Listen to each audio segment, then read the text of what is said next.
அமைச்சர் ஆதவ் அர்ஜுனா கூறிய சில விஷயங்கள் கவனத்தை ஈர்க்கின்றன. அதிமுகவும் திமுகவும் சேர்ந்து ஆட்சி அமைக்க முயன்றனன்னு செய்தி வர, அதற்கு வெவ்வேறு விதமான இன்டர்பிரேஷன்ஸ் வர, மறுப்பு வர, இன்று தமிழக வெற்றி கழக அரசுல முக்கிய அமைச்சராக இடம்பெற்றிருக்கக்கூடிய திரு ஆதவ் அர்ஜுனா கூறுகிறார், தேர்தலுக்கு முன்பு அதிமுக வந்தா பாஜக உள்ள நுழைந்துடும் அப்படின்னு சொன்ன திராவிட முன்னேற்ற கழகம் தேர்தலுக்கு பின்னாடி அதிமுகவோட இணைந்து ஆட்சி அமைக்க முயற்சி செஞ்சாங்க அப்படின்னு குற்றம் சாட்டுகிறார். ஏற்கனவே தேர்தலுக்கு பிறகு நடந்த கூட்டம் ஒன்றிலையும் அதை சொல்லியிருந்தார். திரு எடப்பாடி பழனிசாமி முதல்வராக முயன்றார் அப்படின்னும் அவர் குற்றம் சாட்டியிருந்தார். இந்த நிலையில பல்வேறு விஷயங்களை பத்தி அவர் சொல்லியிருக்கிறார்.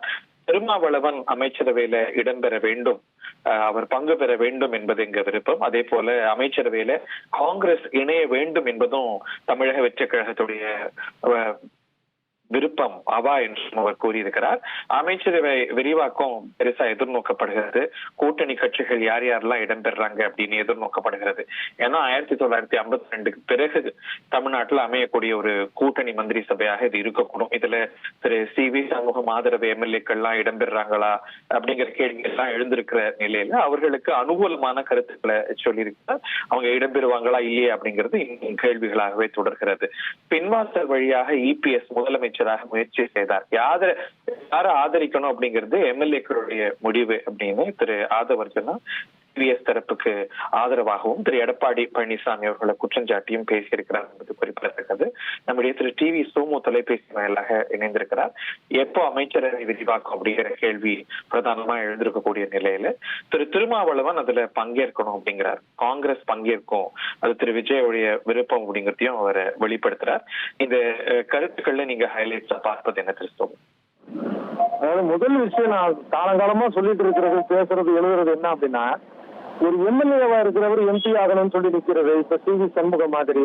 அப்புறம் கடந்த தேர்தலே பாத்தீங்கன்னா திமுக வந்து 2 மாநகராட்சி மேயர்கள் அதை விட்டுட்டு வந்தாங்க. இப்படி காலங்காலமாவே நடக்குது.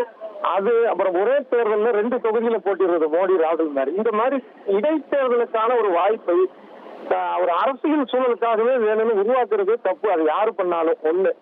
ஆனால் விதிவிலக்காக இவர் திருமாவளவனுக்கு ஒரு முதலமைச்சர் வாய்ப்பாக இருந்தால் அதை செஞ்சிருக்கலாம். எதுலையுமே ஒரு விதிவிலக்கு இருக்குல்ல. அது இந்த ஒரு அமைச்சர் பதவி ஏற்று எந்த மாற்றமும் ஏற்பட போறது இல்லை. அதனால அவர் எம்பி பதவியும் விடணுங்கிறது இல்லை. ஏற்கனவே ஆல்ரெடி 2 எம்எல்ஏ இருக்கிறாங்க. அவங்கள அமைச்சர் ஆக்கலாம் ஒண்ணு. அடுத்தது ஏன் அவர் விஜய் இதை நேரடியாக திருமாவளவன் ஒரு ஆண்டு போனாவது சொல்லியிருக்கலாம். அவர் ஆதவ் அர்ஜுனாட்ட சொல்லி, அவர் பிரஸ் கிட்ட சொல்லி, இதுதான் திருமாவளவனுக்கு இப்படிதான் காதுல போகணும் அப்படிங்கிறது ஒரு பிரைவேட் சேனல்ஸ்லயும் இந்த கான்வர்சேஷன்ஸ் நடந்துட்டு இருக்கும் தானே. ஒரு பப்ளிக் அப்பீலாவையும் சேர்த்து வைக்கிறாங்க கேட்கும் போது அப்படின்னு பாத்திர முடியாது.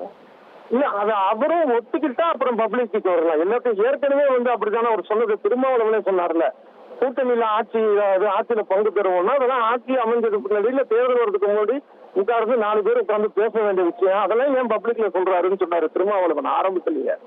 அது மாதிரி எப்ப வெளியில சொல்லணும் அப்படிங்கிறது இருக்கு. இது வேணும்னு செய்யறாங்களா இல்ல அறியாமையா அது தெரியல. எப்படி இருந்தாலும் இது தவறு. அது ஒண்ணு. அடுத்தது இவர் திருமாவளவன் சொல்லியிருக்கிறாரு, தனக்கான ஒரு முதலமைச்சர் வாய்ப்புங்கிற மாதிரியான ஒரு சூழல் வந்தது, அப்புறம் ஒத்துக்கலங்கிற மாதிரி. அதை அவர் அப்பயே ஒத்திருந்திருக்கலாம், தப்பு இல்லை. இப்ப மாயாவதி உத்தரப்பிரதேசத்துல முதலமைச்சர் ஆனதுக்கு அப்புறம் தான் அங்க வன்கொடுமை அப்படிங்கிற ஒரு விஷயங்கள் ஓரளவு குறைந்தது. அதாவது மக்கள்கிட்டயே அந்த பார்வை ஒரு பட்டியல் இனத்தவர் அப்படின்னா அவங்க மீதான ஒரு பார்வை இந்திய சமுதாயத்துல 2 வித சமூக மனநோய் இருக்கு. ஒண்ணு ஆதிக்க ஜாதி மனநோய், இன்னொன்னு பாத்தீங்கன்னா அதன் விளைவாக தன்னைத்தானே அடிமை நினைக்கிற ஒரு சமூக மனநோய். இது 2மே இருக்கு. முதல் தான் காரணம். அதோடைய பாதிப்புனால இது என்ன, ஒரு பட்டியலுக்கு சேர்ந்த ஒரு முதலமைச்சர் வந்தாங்க அப்படின்னா இந்த நிலைமெல்லாம் மாறும். அவர் அதை பண்ணியிருந்திருக்கணும், பரவாயில்ல விட்டுட்டாரு, அது இருக்கட்டும். ஹலோ, தொடர்ந்து சொல்லுங்க. அதே நேரத்துல ஒரு அமைச்சர் பதவிக்காக இப்ப தவிர அங்கேயே ஒரு ஆர்டர் போட்டு பிடபிள்யூடி அது இதெல்லாம் போட்டாங்க. அது என்ன கொடுப்பாங்க என்ன ஏதுங்கிறது தெரியாது. இருந்தாலும் இவர் ஒரு கட்சி தலைவர், அவருடைய தொண்டர்களே அவர் ஒரு முதலமைச்சர் வேட்பாளராக முன்னிறுத்தி பேசுனதெல்லாம் உண்டு. அடுத்தான தேர்தல் களம் அமைதியை உடைய அந்த மாதிரியான எண்ணங்கள் அதை திருமாவளவன் வெளிப்படுத்திருக்கிறாரு. அதனால ஒரு கூட்டணி அப்படி வந்துருச்சுன்னா சீட்டு எண்ணிக்கை எல்லாம் கடந்து, ஏன்னா இந்தியாவோட சுயேட்சை ஒருத்தரே முதலமைச்சரான வரலாறுலாம் உண்டு. அது இருப்ப முதலமைச்சர்னா அது ஓகே தான் திருமாவளவனுக்கு தவிர ஒரு அமைச்சர் பதவிக்காக இங்க இருக்கிற எம்பி பதவியை விட்டுட்டு வரணும், அங்க மறுபடியும் இடைத்தேர்தல் நடக்கணும் அப்படிங்கிறது தேவையில்லை. இந்த 2 பேர் இருக்கிறாங்க விடுதலை சிறுத்தைகள் கட்சி சார்பா, அவங்க விருப்பப்பட்டால் சொல்றேன் உண்மை. இதுல உள்ள இன்னொரு அரசியல் என்ன அப்படின்னா, இது என்ன இருந்தாலும் நாங்க திமுக கூட்டணி தான் சொல்றாங்க. இந்த மாதிரியான ஒரு விஷயத்துல இருந்து அவங்கள உடைக்கக்கூடிய ஒரு விஷயம். ஏன்னா நாளைக்கு திமுக மற்ற கட்சியை விமர்சனம் பண்ணும்போது அப்ப இந்த அரசியல் பங்கு பெற்ற அந்த அமைச்சரவையில் இடம்பெற்ற கட்சியும் சேர்த்தான் விமர்சனம் பண்ணணும். அந்த மாதிரியான ஒரு விஷயத்துக்கு அவங்க வரதுக்கான காரணமா இருக்கலாம். அதை தப்புன்னு சொல்ல முடியாது, காரணமா இருக்கலாம்.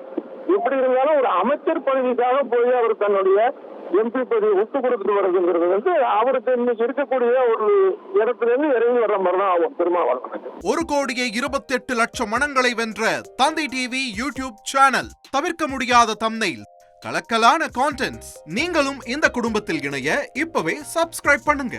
அசுரபலம் கொண்ட எங்கள் டிஜிட்டல் கரங்களில் உங்கள் விளம்பரங்களை சேர்க்க வாட்ஸ்அப் பண்ணுங்க. 8939888838. Email advtthanditv@dttv.in.